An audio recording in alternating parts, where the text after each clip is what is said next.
Assalamualaikum warahmatullahi wabarakatuh. Innal hamdalillah nahmaduhu wa nasta'inuhu wa nastaghfiruh wa na'udzu billahi min shururi anfusina wa min sayyiati a'malina may yahdihillahu wa la yudhlil fala hadiyalah amma ba'd. Subhanallah alhamdulillah wa la ilaha illallah wallahu akbar. Allahumma shalli ala sayyidina Muhammad wa ala ali sayyidina Muhammad. Alhamdulillah sahabat semua, kita berjumpa lagi di acara obrolan Suriah, subuh ceria dan barokah.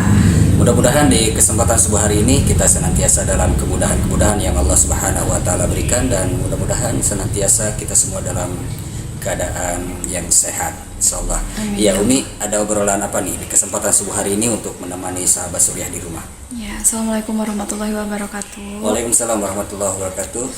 Abi, gimana kalau di obrolan kali ini kita berbicara tentang pernikahan? Pernikahan. Ya, ngomong-ngomong tentang pernikahan ya, Bi ya. Ya.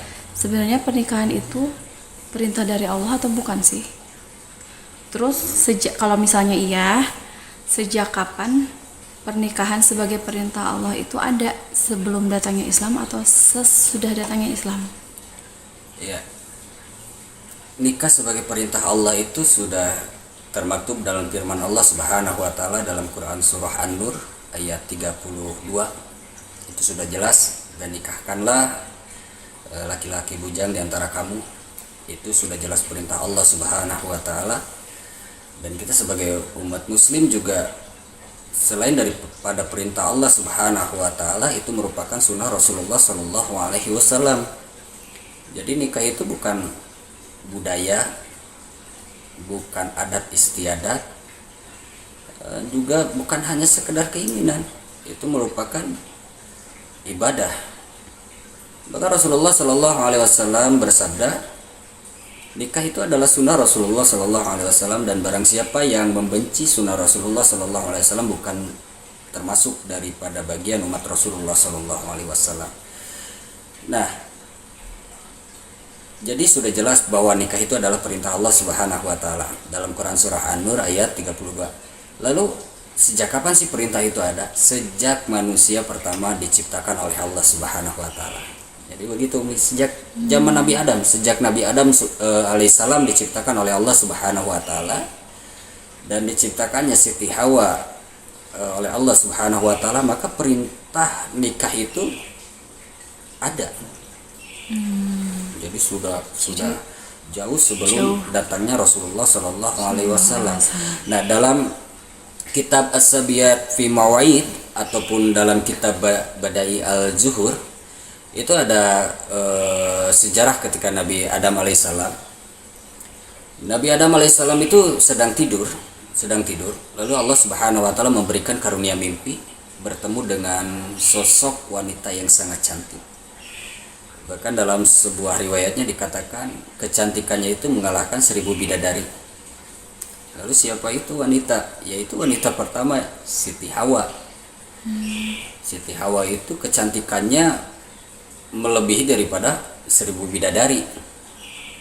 Nah, dalam mimpi itu Nabi Adam alaihissalam sangat kagum,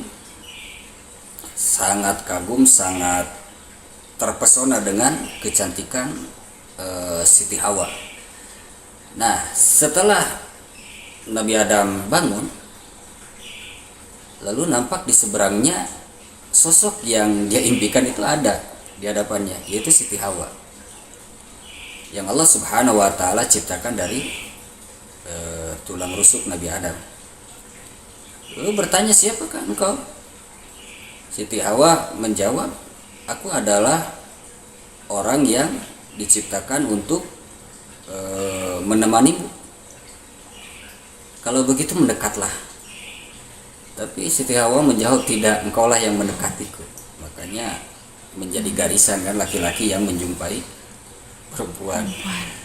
Maka iya, Nabi Adam mendekati Siti Hawa, dan ketika ingin memegang Siti Hawa ada larangan suara yang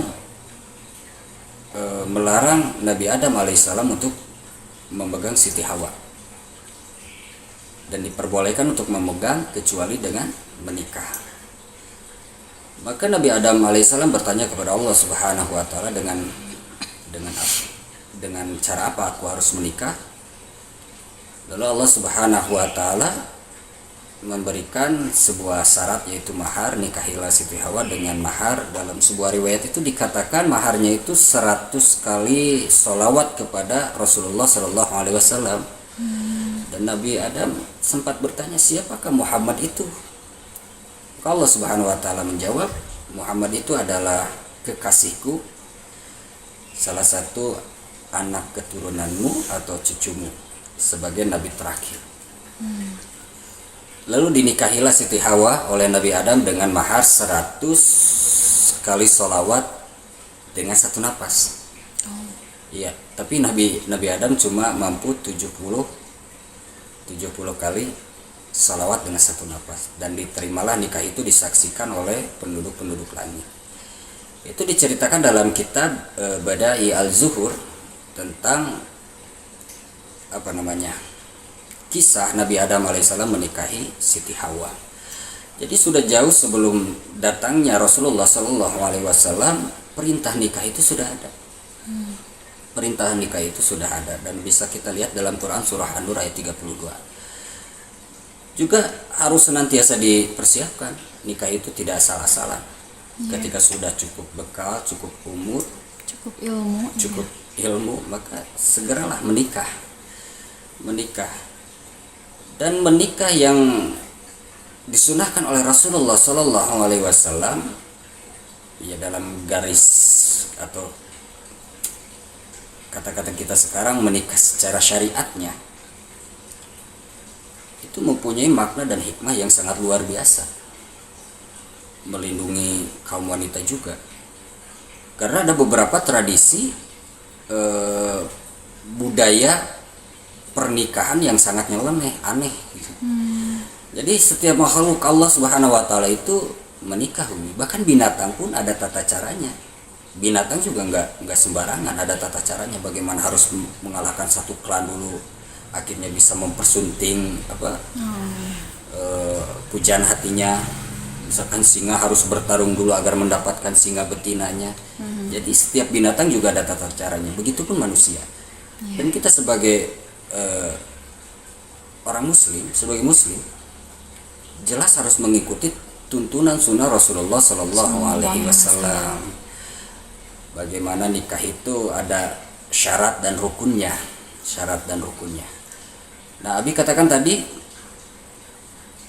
nikah secara syariat yang disunahkan oleh Rasulullah Shallallahu Alaihi Wasallam itu jauh lebih sempurna daripada tradisi pernikahan yang lain. Kita mengenal tradisi pernikahan aneh yang ada di dunia. Seperti di Kenya itu ada tradisi meludahi mempelai wanita. Aneh kan? Tujuannya apa?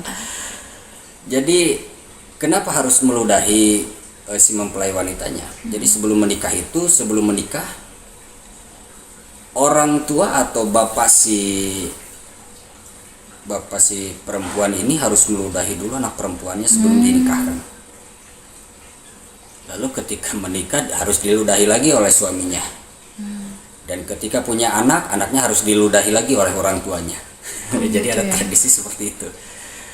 Kenapa? Alasan mereka dengan cara tradisi meludahi mempelai wanita sebelum menikah, diludahi oleh ayahnya ataupun bukan ayahnya saja, tapi oleh suaminya, itu akan menjauhkan dari mara bahaya.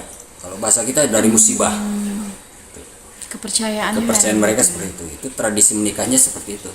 Jadi di Kenya itu, jadi kalau sebelum menikah diludahi dulu oleh bapaknya. Ketika menikah diludahi oleh suaminya.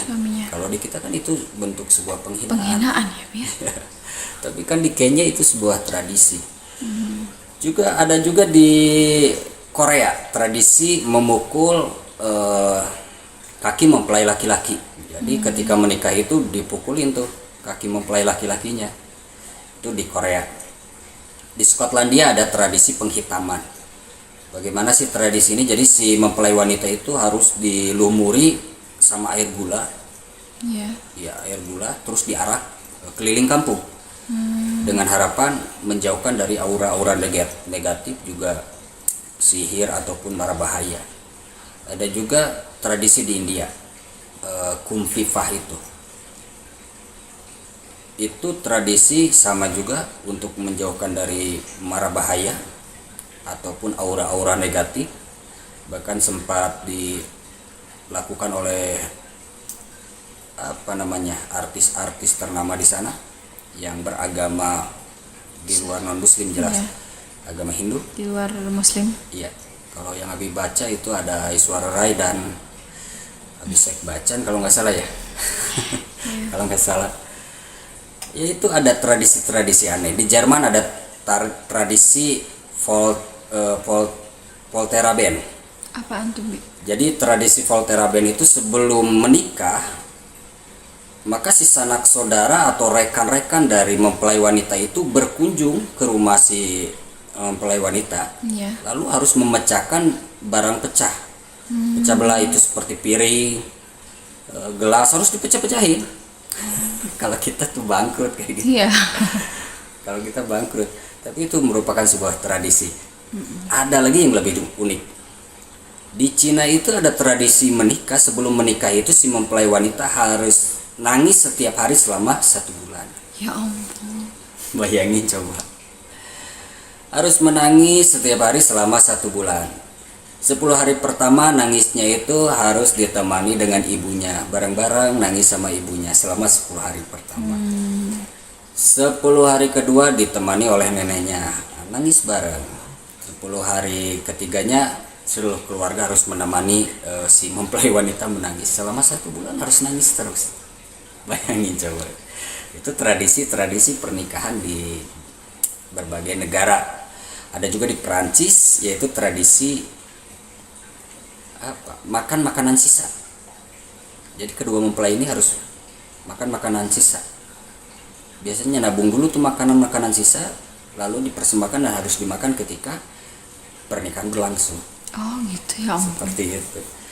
Jadi ada adat, budaya, tradisi-tradisi pernikahan yang sangat nyeleneh. Iya. Nah, kita sebagai orang muslim, bahkan pernikahan kita sesama orang muslim itu ada syarat dan ketentuan yang diatur oleh agama melalui kantor urusan agama. Iya. Jadi tidak sembarangan. Akhirnya yang kedua mempelai ini benar-benar terikat, sah secara agama juga sah secara negara, terikat dan tercatat, sangat dilindungi sekali. Maka beruntung kita beragama muslim dan tinggal di Indonesia. Di Indonesia. Dilindungi hak dan kewajibannya sebagai orang yang sudah berumah tangga. Jadi itulah, di Islam itu pernikahan bukan hanya sekedar keinginan untuk menyalurkan syahwat, juga bukan sebagai tradisi, bukan sebagai budaya, tapi perintah Allah Subhanahu wa taala. Makanya ketika menikah itu senantiasa meluruskan pertama niat. Iya. Niat nikahnya karena apa? Karena haram hukum nikahnya kalau niatnya bukan karena Allah Subhanahu wa taala dan menjalankan sunnah Rasulullah Shallallahu alaihi wasallam. Misalkan niat nikahnya karena harta, niat nikahnya karena pangkat dan jabatan, itu tidak boleh. Rasulullah Shallallahu alaihi wasallam bersabda, barang siapa yang niat nikahnya karena harta, maka Allah akan sengsarakan hidupnya. Barang siapa yang nikahnya karena kekuasaan, maka Allah akan rendahkan hidupnya. Tapi barang siapa yang niat nikahnya karena Allah Subhanahu wa taala dan menjalankan sunnah Rasulullah Shallallahu alaihi wasallam, ketika dia miskin, Allah cukupkan kebutuhannya, seperti yang termaktub dalam lanjutan Quran surah An-Nur ayat 32 tadi. Ketika dia direndahkan, maka Allah angkat derajatnya. Nah, yang belum nikah nih, luruskan niat nikahnya dulu, bahwa nikah itu semata-mata menjalankan perintah Allah Subhanahu wa taala dan menjalankan sunnah Rasulullah Shallallahu alaihi wasallam. Jadi nikah itu tidak sembarangan, ada syarat dan rukunnya, seperti itu. Syarat nikah yang pertama jelas beragama Islam, terus ada kedua mempelai. Kalau nggak ada kedua mempelai kan siapa yang mau dinikahi? Iya. Bukan yang haram dinikahi, bukan mahram, juga tidak dalam keadaan ihram, maksudnya tidak dalam keadaan haji atau umroh.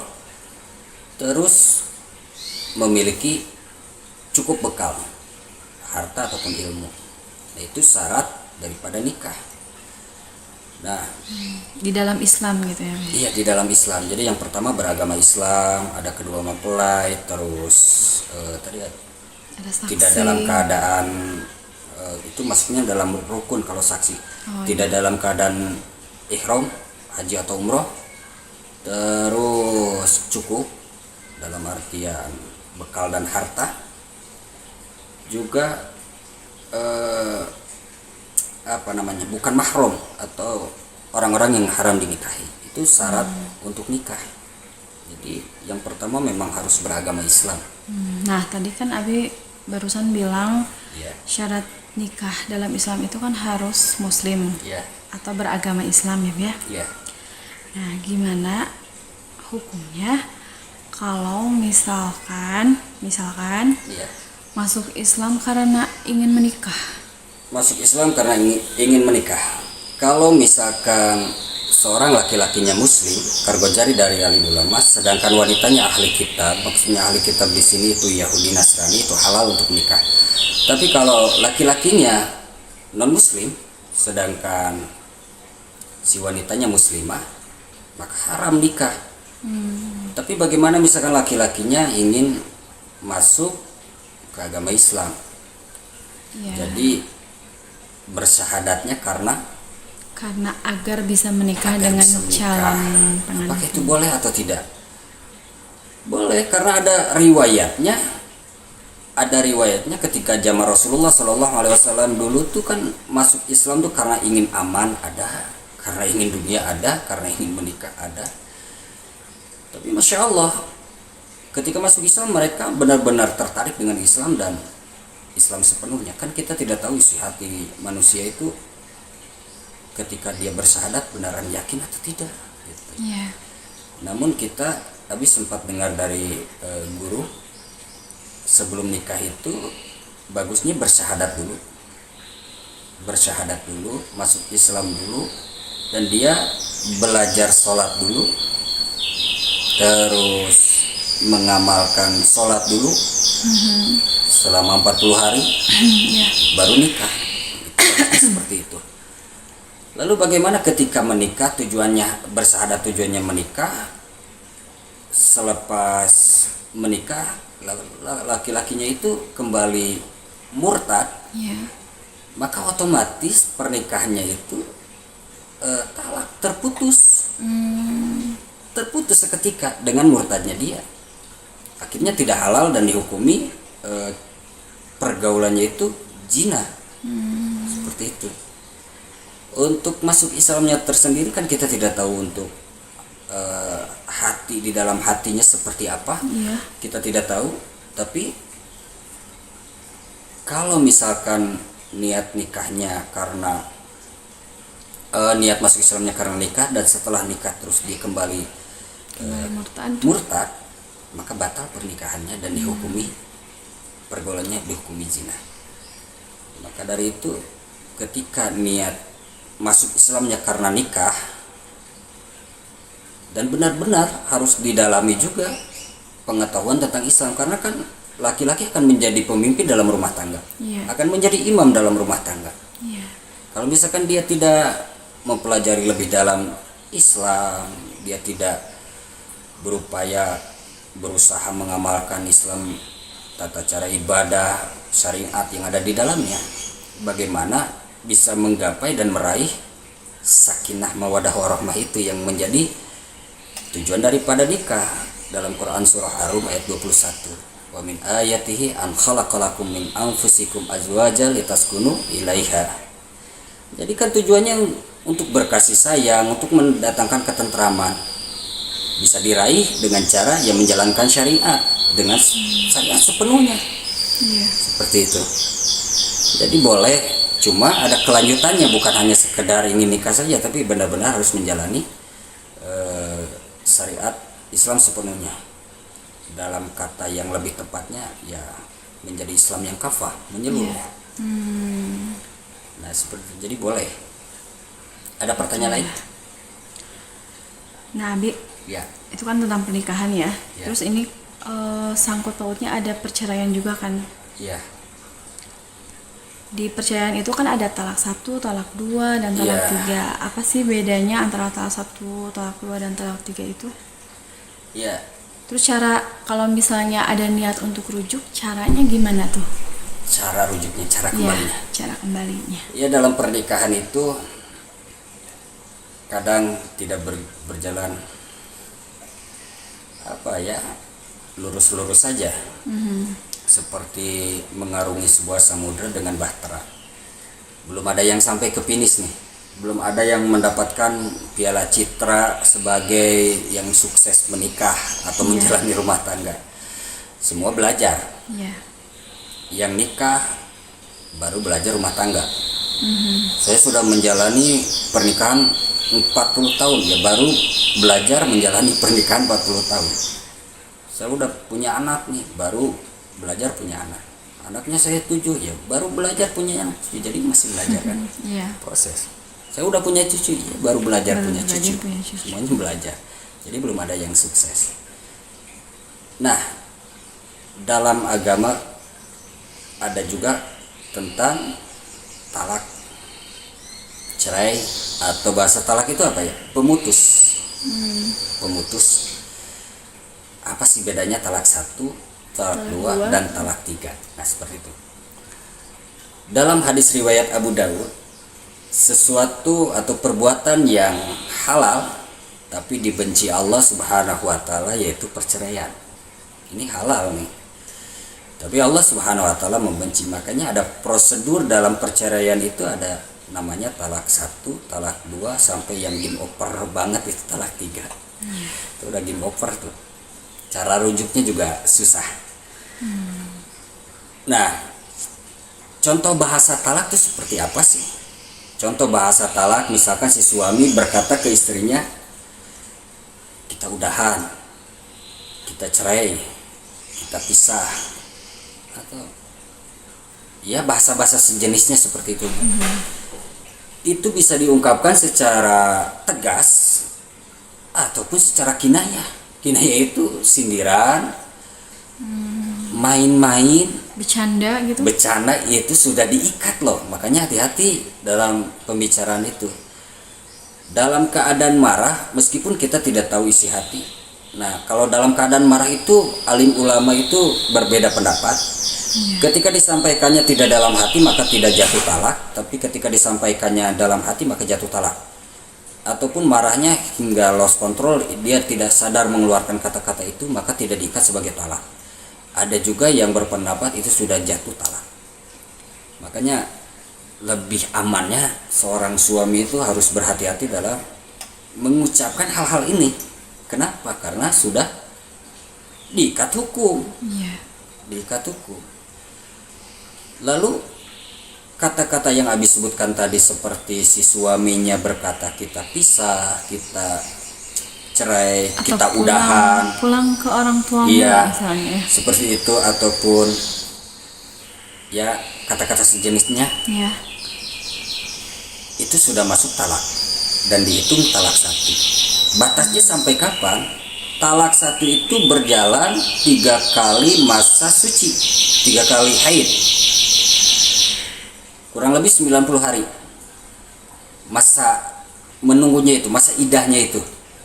Ketika si suami mengatakan talak tersebut, nah selama menunggu itu masa idah, istrinya itu nggak boleh keluar rumah. Dia mendapatkan hak dari suaminya seperti nafkah. Jadi masih Perhatian. harus mendapatkan Si suaminya masih wajib mengeluarkan nafkah. Nih, ketika talak 1 itu belum beres masa idah nih, baru juga misalkan 1 kali batas suci, Iya. hitungannya mungkin sebulan.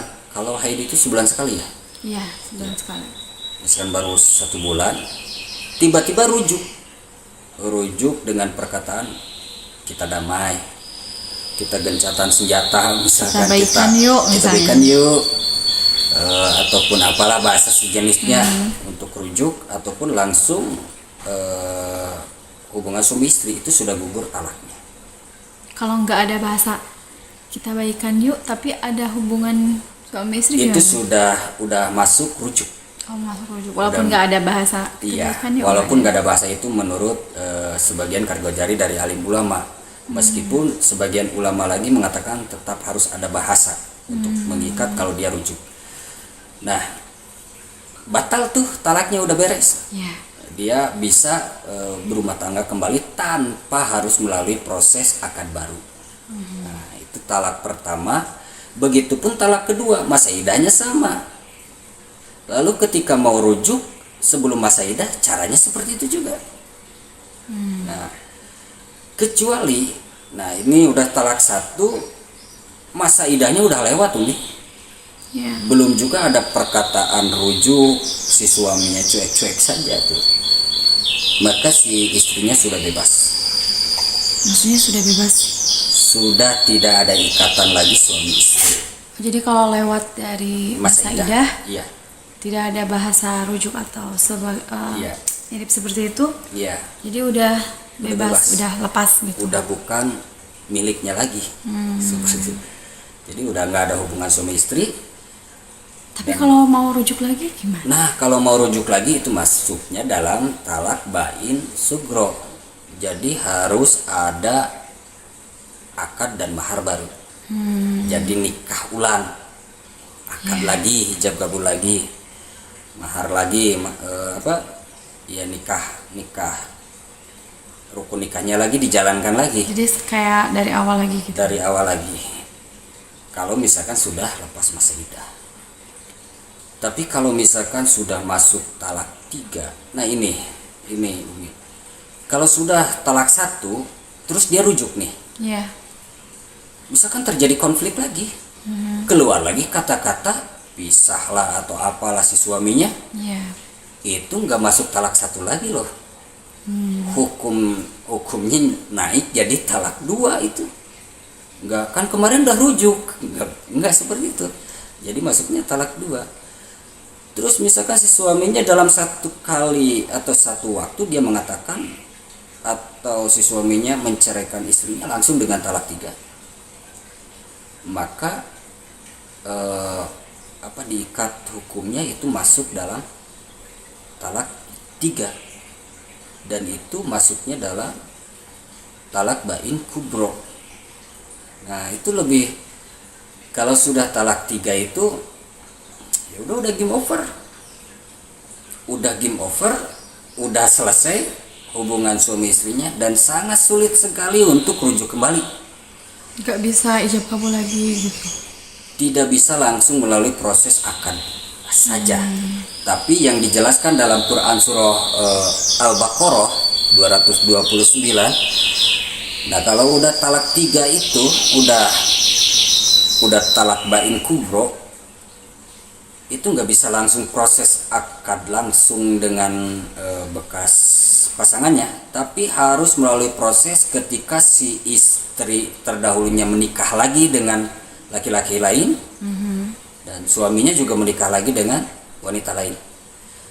Nah, ketika si istri, bekas istrinya itu, mantan istrinya, dalam pernikahannya juga cerai, begitupun suaminya, itu baru bisa ketemu dan bisa akad lagi. Jadi dua-duanya harus menikah. Jadi lebih sulit kan, dan itu tidak boleh direkayasa. Misalkan sudah pisah nih, talak bain kubro, terus pengen comeback nih, pengen balikan, pengen balik ke mantan nih. Aduh, ternyata tidak ada yang lebih baik atau apa. Akhirnya direkayasa, misalkan udahlah kamu nikah dulu lah 1 atau 2 bulan atau beberapa minggu, beberapa hari, saya juga seperti itu, nanti cerai kita nih, itu nggak boleh, haram hukumnya. Nah, jadi dalam pernikahan itu memang ada talak, tapi talak ini sebenarnya prosesnya juga begitu lama. Bahkan dalam talak 1 masih bisa rujuk sebelum masa idahnya habis. Nah, itu sebagai bahan introspeksi diri, renungan, ketika keluar kata-kata talak, si istri masih bisa di rumah dan mendapatkan haknya seperti nafkah, makan dan lain sebagainya, bahkan tidak boleh keluar dari rumah suami. agar bisa saling introspeksi dan menjauhi hal yang dibenci Allah Subhanahu wa taala. Seperti itu. Bahkan ketika suami mengeluarkan talak 3 secara langsung, Rasulullah Shallallahu alaihi wasallam bersabda, itu ada laki-laki yang laki-laki yang dikutuk adalah laki-laki yang mengeluarkan bahasa talak 3 secara langsung dalam satu waktu. Itu sabda Rasulullah Shallallahu alaihi wasallam. Makanya dalam agama itu sebenarnya prosesnya inilah, ketika ada permasalahan diundang orang-orang terdekat. Bahkan perintah Allah Subhanahu wa taala dalam Quran surah An-Nisa ayat 35 kalau tidak salah. Maka bertanya kepada orang-orang yang bisa menenangkan, bukan curhat ke medsos ataupun kita curhat kepada Teman misalnya. teman, tapi bukan kapasitasnya untuk mendapatkan cerita ini ataupun permasalahan ini. Lebih baik kita undang saudara yang setidaknya disepuhkan atau dituakan yang bisa memberikan nasihat terbaik. Bahkan kalau kata guru Abi, ketika terjadi konflik, misalkan ada perdebatan perselisihan antara rumah tangga, maka yang dihadirkan itu saksi ketika ijab kabul. Makanya Abi sempat ketika kita nikah, saksi Abi itu dari sahabat Ustadz Nandi. Setiap ketemu itu beliau itu minta maaf, tiap ketemu minta maaf. Memang jarang-jarang juga ketemunya. Abi kan ngerasa aneh, ini kenapa nih Ustadz Nandi tiap ketemu minta maaf terus, salahnya apa? Maka ditanya sama Abi, kenapa tiap ketemu minta maaf terus? Jawaban dia ternyata, dulu kan anak tuh saksi nikah, takutnya tidak bisa menjalankan fungsi sebagai saksi. Emang apa saja fungsinya? Lalu dia menjelaskan, misalkan kita dalam keadaan konflik, lalu tidak ada tempat untuk bercerita, akhirnya Ustadz Nandi ini tidak menjalankan fungsinya dan saya takut dosa katanya. Minta maaf, mudah-mudahan rumah tangga ya Abi sama Umi itu sakinah mawaddah warahmah, ya Abi aminkan. Alhamdulillah ternyata jauh daripada mengucapkan sah. Jadi saksi itu tanggung jawabnya besar juga ya, Bang? Meskipun Abi belum menemukan riwayat atau dalil yang sahih tentang perkara ini ya. Iya. Cuma ya itu yang Abi dengar, bahkan ada beberapa guru juga selain kita mengajak ketika misalkan ada suami istri konflik, itu yang lebih dihadirkan itu orang-orang terdekat, bagusnya itu saksi daripada kedua belah pihak untuk mediasi atau mendamaikan, seperti itu. Jadi kan tujuan daripada rumah tangga itu menggapai ketentraman, saling mencurahkan kasih sayang, bukan saling menekan, bukan untuk saling membuktikan satu sama lain paling hebat, tidak. Itu saling melengkapi. Ketika pasangan kita ada kekurangan, kita saling melengkapi. Ketika pasangan kita lalai, maka saling mengingatkan. Jadi fungsi daripada nikah itu salah satunya menggapai rahmat Allah Subhanahu wa taala untuk menuju ketentraman jiwa. Ya, sekarang Abi nanya sama Umi, setelah nikah itu makin tentram jiwanya atau makin pusing? Makin tentram, alhamdulillah. Makin tentram lah. Dalam keadaan banyak masalah itu juga jadi pahala ibadah ikhtiarnya deh. Jadi banyak pahala ibadah yang bisa kita raih kan, dari kita berkhidmat kepada keluarga.